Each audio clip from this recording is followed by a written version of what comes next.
بسم اللہ الرحمن الرحیم۔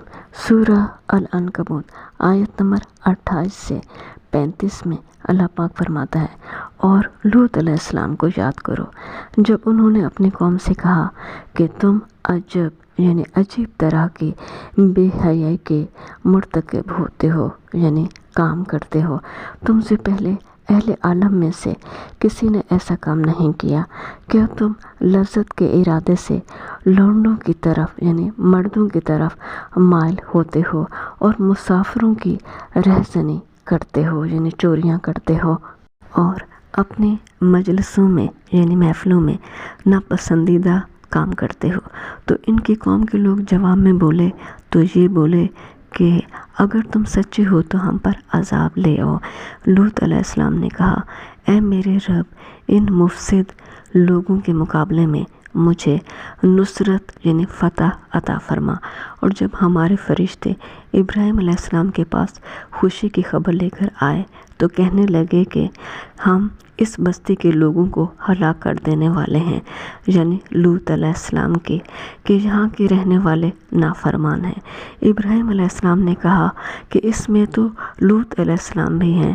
وہ کہنے لگے کہ جو لوگ یہاں رہتے ہیں ہمیں سب معلوم ہے، ہم ان کو اور ان کے گھر والوں کو بچا لیں گے، بجز ان کی بیوی کے وہ پیچھے رہنے والی ہوگی۔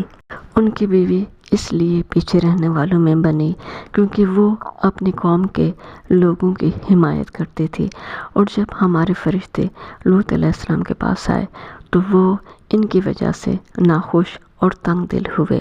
فرشتوں نے کہا، کچھ خوف نہ کیجیے اور نہ رنج کیجیے، ہم آپ کو اور آپ کے گھر والوں کو بچا لیں گے، مگر آپ کی بیوی کے پیچھے رہنے والوں میں ہوگی، اس کو عذاب آئے گا اپنی قوم کے ساتھ۔ ہم اس بستی کے رہنے والوں پر اس وجہ سے کہ یہ بد کرداری کرتے رہے ہیں آسمان سے عذاب نازل کرنے والے ہیں، اور ہم نے سمجھنے والے لوگوں کے لیے اس بستی سے ایک کھلی نشانی چھوڑ دی ہے۔ دوستو، حضرت لوط علیہ السلام کی قوم جس جگہ آباد تھی، زمین کے اس ٹکڑے پر زلزلہ آیا اور وہ پورا ٹکڑا اوپر اٹھا کر فرشتوں نے الٹ کر زمین پر دے مارا، اور جب زمین پر دے مارا تو اس جگہ پہ پانی کا ایک بہت بڑا بحر سمندر بن گیا، اور آج اس کو بحر مردار کہتے ہیں۔